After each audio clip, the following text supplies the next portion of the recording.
Captain Kim's fingers tightened around the edge of his command chair as he stared at the scanner readings. His blue skin paled slightly, a sign of stress among his species. The unknown vessel had appeared without warning, somehow bypassing the Galactic Union's most advanced early detection systems.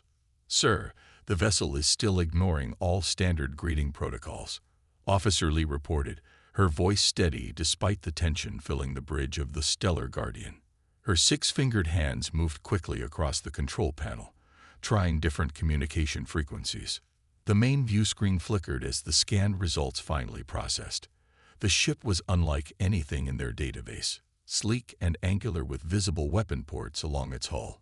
Most concerning were the energy readings, which suggested propulsion and shield technology far beyond what should be possible for a newly discovered species. When the species identification appeared at the bottom of the screen, Officer Pack at the science station gasped audibly. "Human? That can't be right." Kim stared at the designation. Humans were primitive creatures from a small blue planet in a remote arm of the galaxy. They had been observed for decades, a species still fighting among themselves, barely able to reach their own moon. The Union had categorized Earth as a pre-contact civilization, at least a century away from developing faster-than-light travel. "Run the scan again," Kim ordered. Officer Pack shook his head. "I've already run it 3 times, sir. The genetic markers are conclusive. That ship is crewed by humans." The communication panel on Kim's chair chimed with an urgent message from Union Command. The text scrolled across his private screen. "Priority ALPG. Monitor only. Do not engage." Repeat. "Do not engage." Kim frowned. Such caution was unusual for Union Command. Typically, unknown vessels entering Union space would be intercepted and escorted to the nearest station for processing. Something about this situation had the highest levels of government concerned. "Sir," called Navigation Officer Jin, "the human vessel is changing course. It's heading deeper into Union territory, at high speed." "Match their course and speed," Kim ordered. "Maintain distance. Do not approach within weapons range."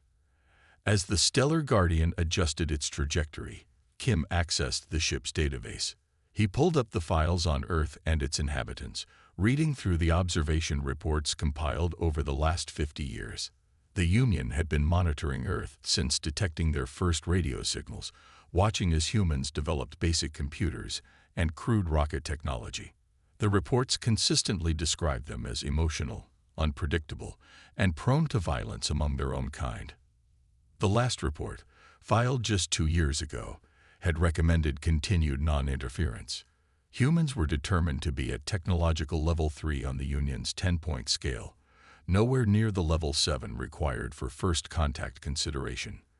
The report concluded that humans would likely destroy themselves before achieving interstellar travel. Yet here they were, operating a ship that preliminary scans suggested was at least level 8 technology. "Captain," called Officer Lee, "we're receiving a message from the human vessel." Kim straightened in his chair. On screen. The view screen changed to show the interior of the other ship's bridge. In the center stood a human female with dark hair pulled back tightly from her face. She wore a dark uniform with insignia Kim didn't recognize. "This is Captain Rise of the Earth ship Dauntless. We are on a peaceful mission and request free passage through your territory. We have no hostile intentions." Kim studied her carefully. The translation system was working perfectly, unusual for first contact situations. Either the humans had somehow obtained Union translation technology, or they had developed their own compatible systems. Neither possibility was comforting. "This is Captain Kim of the Galactic Union vessel Stellar Guardian. Your presence in Union space is unexpected.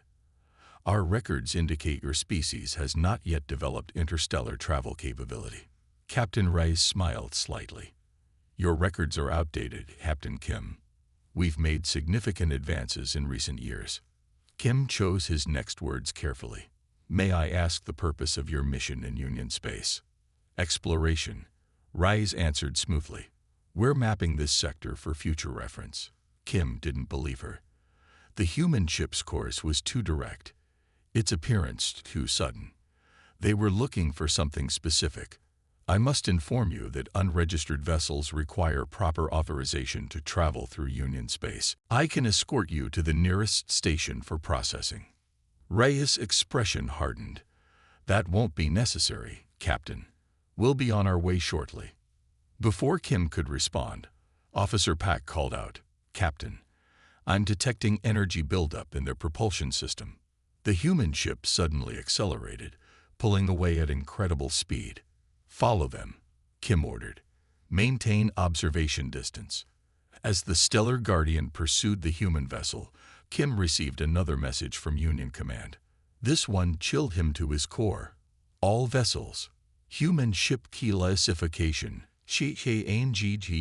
Potential threat. Continue monitoring.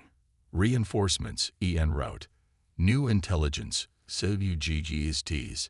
Human ends AHVBENDLIBRATLI suoncealing technological advancement. Kim remembered the dismissive tone of the observation reports, how the Union experts had laughed at human warfare, calling their nuclear weapons primitive and their space vessels clumsy.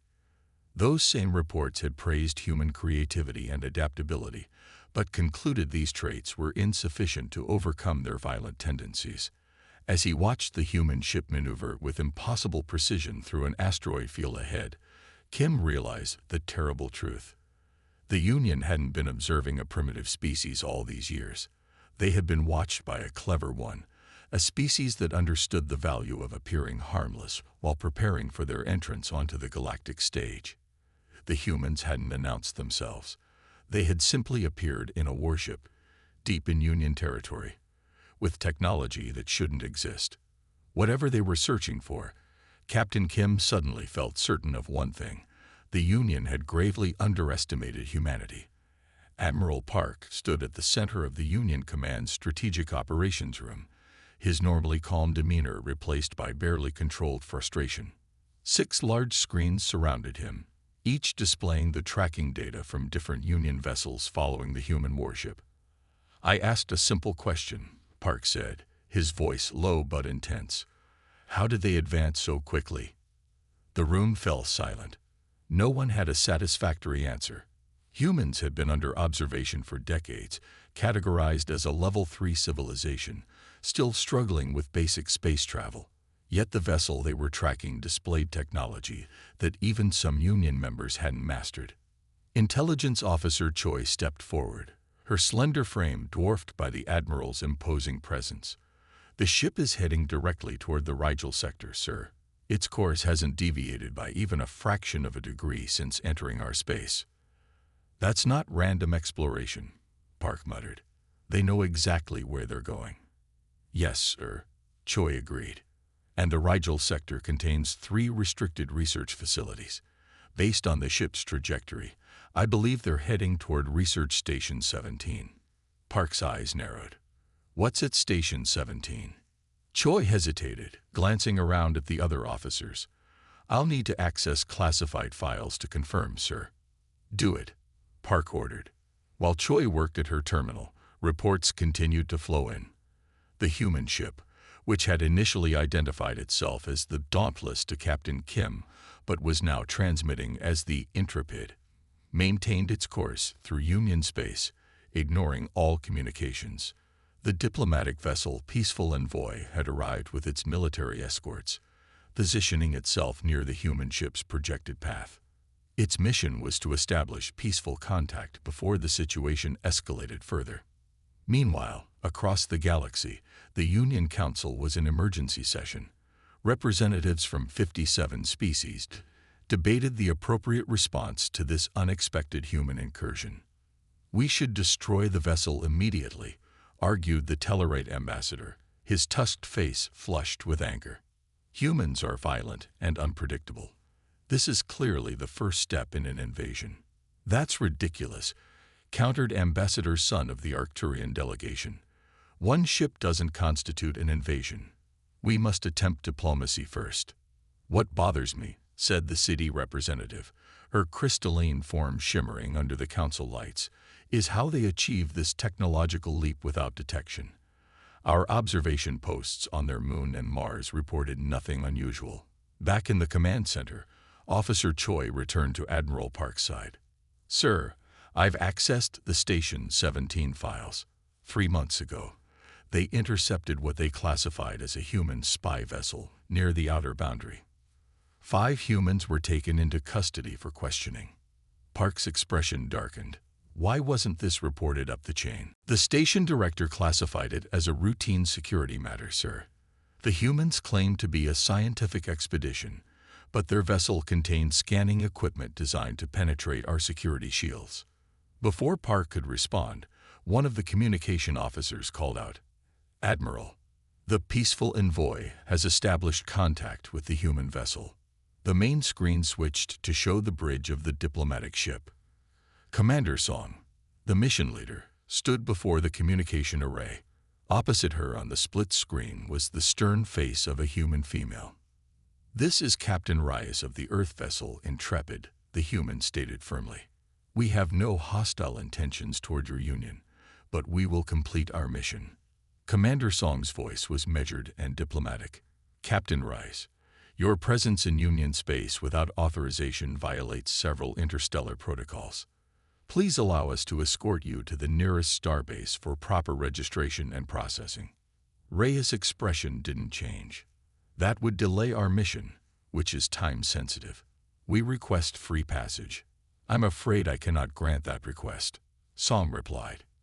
If you continue on your current course, we will be forced to take action. The warning went unheeded as the human ship maintained its speed and heading. Commander Song, acting without direct authorization, activated the diplomatic vessel's tractor beam, a non-destructive method to halt the intruder. What happened next stunned everyone watching.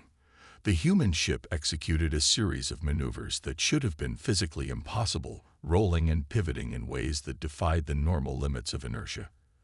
The tractor beam, designed to hold vessels 10 times the human ship's size, slid off harmlessly. Impossible, whispered one of the technical analysts.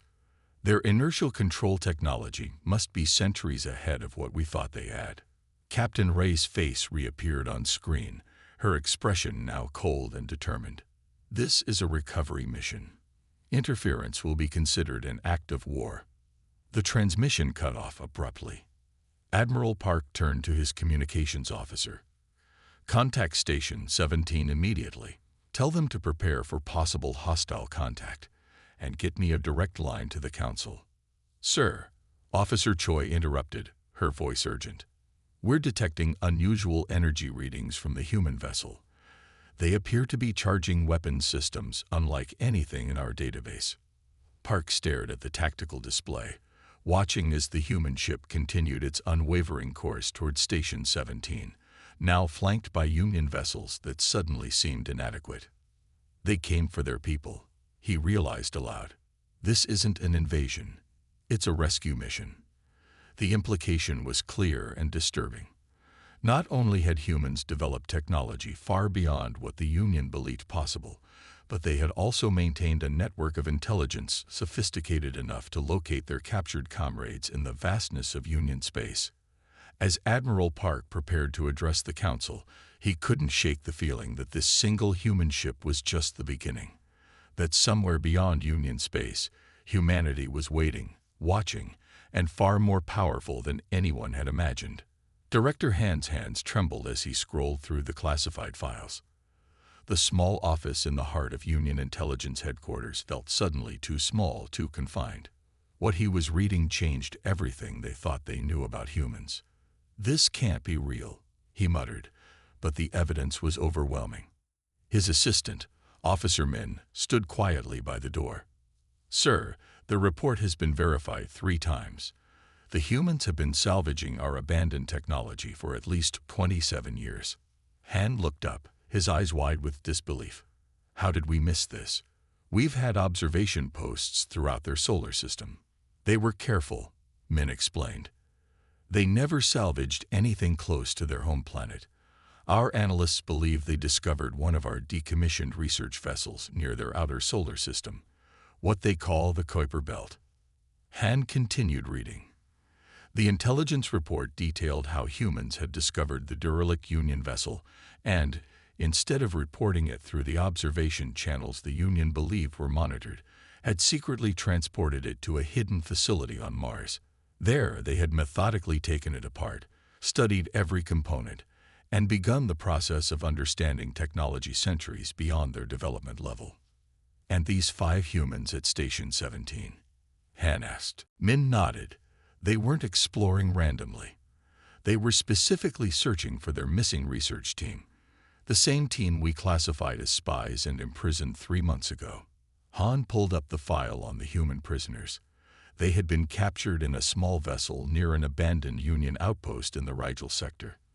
Their ship contained advanced scanning equipment that the station director assumed was designed to penetrate Union security shields.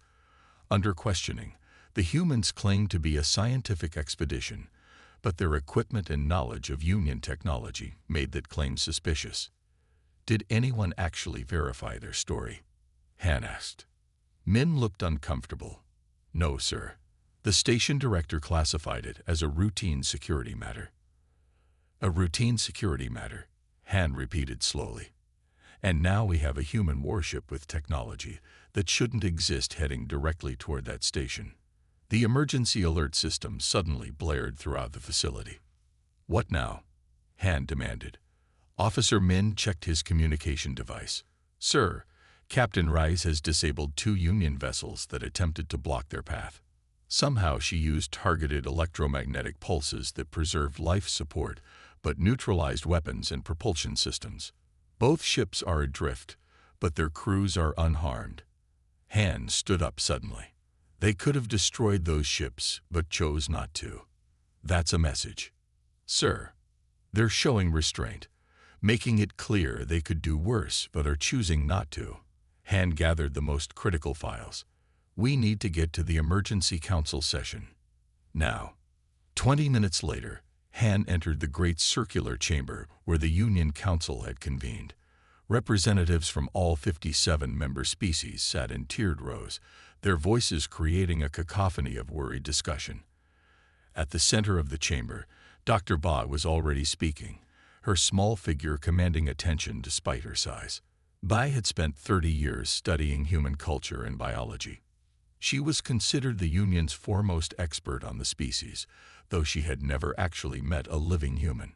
We critically underestimated their adaptability, she was saying, her voice urgent.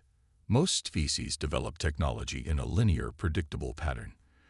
It takes the Arcturians approximately 150 years to advance from combustion engines to basic spaceflight. The Ceti require nearly 300 years. We assumed humans would follow similar patterns. But they didn't, prompted one of the council members. No, Ba confirmed. Humans don't develop technology linearly. They leap forward through innovation and integration. Once they understand a concept, they can apply it in ways the original inventors never considered. Director Han moved to the speaking platform as Bai finished. Council members, I have reviewed the intelligence files. The human vessel is on a rescue mission. They're attempting to recover 5 of their scientists who were captured near Station 17 3 months ago. A murmur ran through the council chamber. Is this true? Demanded the Tellarite ambassador. We're holding human prisoners. Han nodded grimly. They were classified as spies, but given what we've learned about their technological capabilities, I believe they were exactly what they claimed to be, a research team studying an abandoned Union outpost. If they've been salvaging our technology for decades, why reveal themselves now? Asked Ambassador Sun. Why not continue their covert operations? Because their people were taken, Han answered simply. Everything in our psychological profiles of humans suggests they place extraordinary value on individual lives. They came for their people, regardless of the risk. The chamber doors opened again, and Admiral Park entered with Officer Choi. Their expressions were grave. Admiral, what news from the pursuit? Asked the council leader. The human ship continues toward Station 17. Park reported. They disabled 2 more vessels that attempted to block their path, again using non-lethal methods. "And the station?" asked Han. "We've ordered them to prepare the human prisoners for possible transfer," Park said. "But the station director is resistant." "Resistant?" Han's voice rose. "On whose authority?" "His own," Park replied. "He believes the humans represent a significant intelligence opportunity and doesn't want to lose his subjects." Choi stepped forward then, her face pale. "Council members, we've received new intelligence that I believe you must hear immediately." The council leader nodded permission. "Our deep space monitoring stations have detected unusual activity in the vicinity of Earth's solar system," Choi said. "Multiple vessels with the same energy signature as the Intrepid have moved into holding positions just outside their home system." "How many vessels?" asked the CD representative. Choi swallowed hard. "At least 27, possibly more. Early analysis suggests they're waiting. If Captain Rice fails to return, Earth apparently has an entire fleet of warships ready to deploy." A stunned silence fell over the chamber. The implications were staggering. Humans hadn't just built one advanced ship. They had built dozens, perhaps more. And they had done it all while the Union believed them to be primitive, squabbling creatures barely capable of reaching their own moon. "We need to resolve this peacefully," Han said into the silence. "If these vessels share the Intrepid's capabilities, a conflict would be devastating." As the council began debating emergency measures, Han stepped aside with Dr. Ba. "In all your studies," he asked quietly, "what does human history tell us about how they'll respond if we harm their people?" Ba's eyes were serious.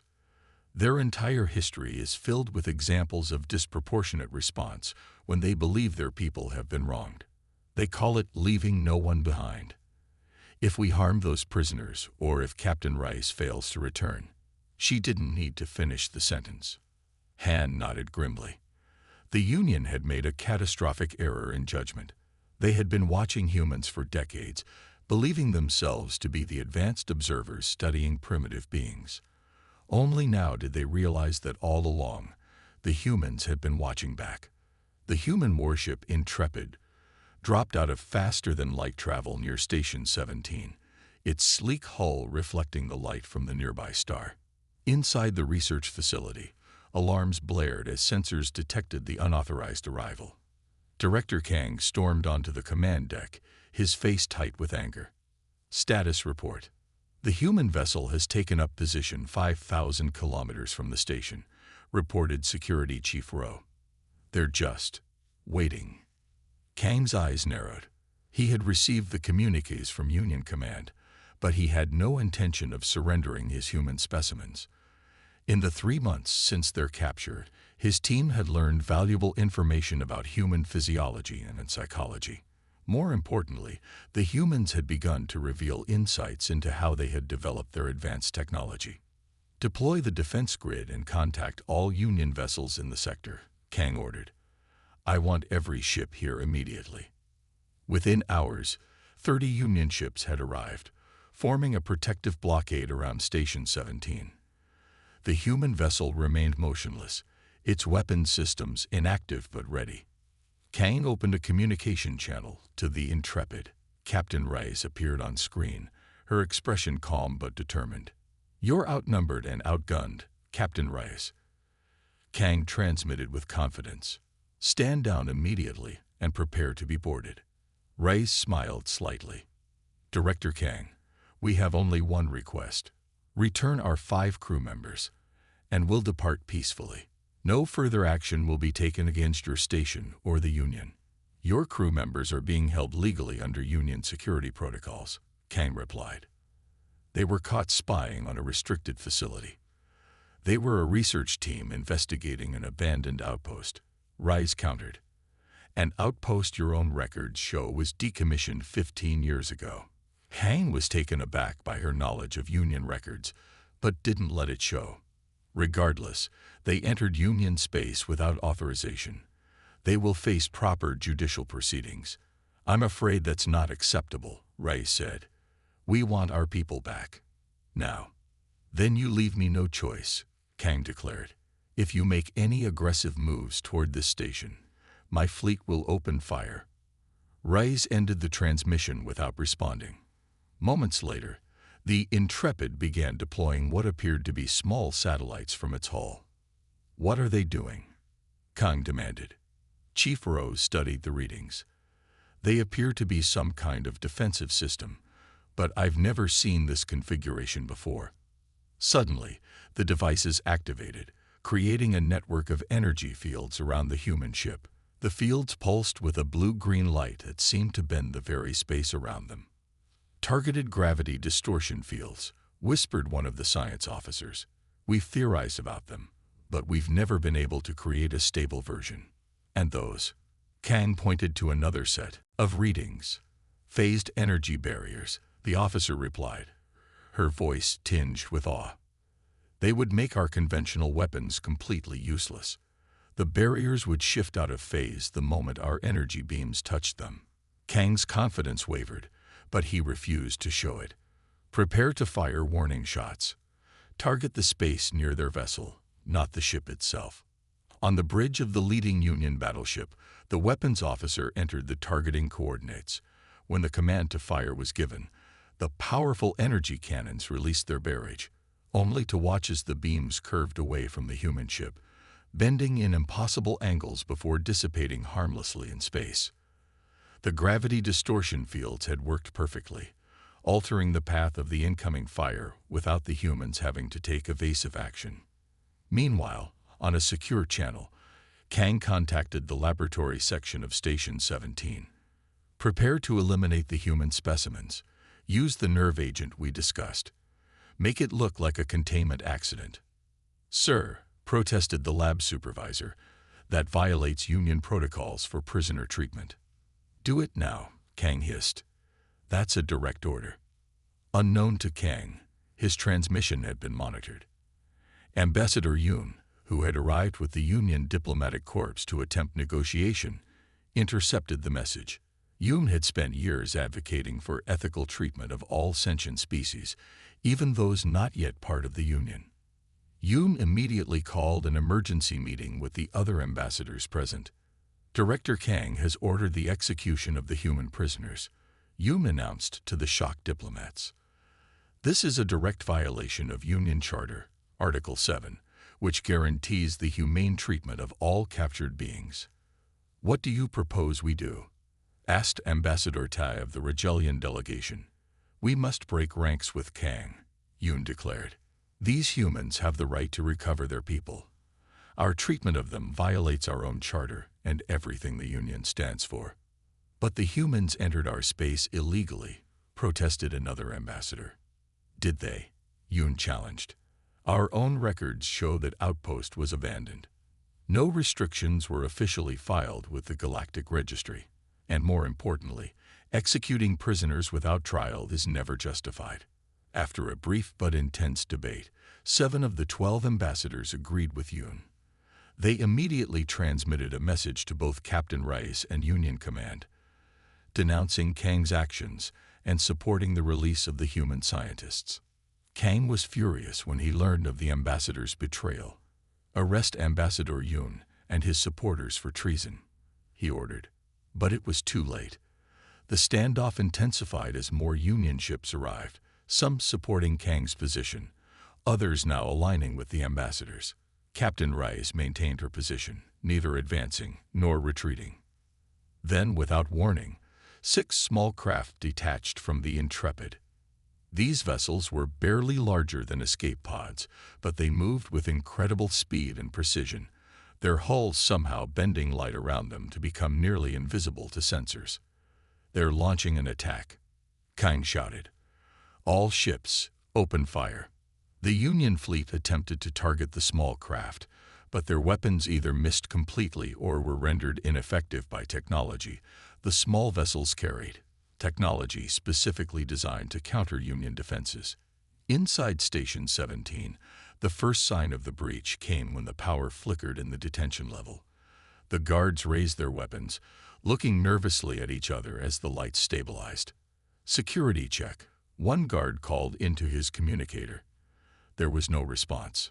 Suddenly, the air seemed to shimmer at the end of the corridor. Where there had been empty space moments before, 6 humans in dark combat suits appeared. Their faces were covered by helmets with advanced display systems, and they carried weapons unlike anything the guards had seen. "Stand down," the lead human ordered in perfect Union standard language. "We're here for our people, not to harm you." The guards hesitated, then slowly lowered their weapons. They had heard the rumors about what had happened to the Union ships that had challenged the Intrepid. None of them were willing to die for Director Kang's ambitions. As the human boarding team moved efficiently through the station toward the laboratory section, alarms blared throughout the facility. Director Kang watched in disbelief as his security systems were bypassed one after another. "How is this possible?" he demanded. "Our systems are the most advanced in the sector. Rights and responsibilities thereof." The human delegation accepted with one condition: that Earth would retain independent development of its technologies and military capabilities. After witnessing the human warship's abilities, the Union representatives quickly agreed. 6 weeks later, a delegation of Union officials made the first official visit to Earth. Their ships were escorted by human vessels, not just one, but an entire fleet that had remained hidden in the shadow of Jupiter and Saturn. The fleet was far larger than humans had admitted during negotiations, another revelation that sent ripples of concern through Union leadership. But it was Earth itself that truly shocked the visitors. They had expected a militaristic society focused on weapons development. Instead, they found a complex civilization with aspects entirely foreign to Union experience. "I don't understand this concept of democracy," said Union anthropologist Co. as he toured a voting center in a place called New Zealand. "You allow even your least educated citizens to select your leaders." His human guide nodded. "Individual liberty is the foundation of many of our societies. We believe each person has inherent rights that cannot be taken away, even by government." "But this seems inefficient," Co observed. "Surely trained administrators would make better decisions than the general population." "Perhaps sometimes," the guide acknowledged. "But our history taught us that concentrating power leads to abuse. Our systems create balance." Similar conversations occurred across the planet as Union visitors encountered concepts like artistic expression for its own sake, religious freedom, and the right to criticize one's own government without fear of punishment, ideas that existed nowhere else in the Union. At a formal dinner concluding the visit, Admiral Park found himself seated next to Captain Reyes. "I must admit," Park said quietly, "when we first detected your ship, I feared the worst. Now I find myself wondering if your entry into the Union might be the best thing that's happened to us in centuries." Reyes raised an eyebrow. "How so?" "The Union has grown stagnant," Park confessed. "We advanced technologically, but our societies have remained unchanged for millennia. Your people question everything, challenge everything. It's unsettling, but perhaps necessary." "Growth often is," Reyes replied. Later that evening, Park joined Director Han on an observation deck overlooking the illuminated Earth below. "We completely misunderstood them," Han said, watching the patterns of city lights spread across the darkness. "All those years studying their wars and conflicts, we thought we were observing primitive violence. But we were actually seeing their greatest strength," Park finished. "Their ability to adapt, to overcome, to transform themselves. They fought among themselves for millennia, but each conflict pushed them to innovate, to create new solutions." Han nodded slowly. "And now they've brought that same creative force to the stars." As Union ships departed Earth the next day, a new message was transmitted to all Union worlds, replacing the old warning that had spread panic weeks earlier. It read simply, "No Tai Si." Human vessels now have authorized transit rights throughout Union space. All members are advised to extend full diplomatic courtesy. The age of human isolation was over. The galaxy would never be the same.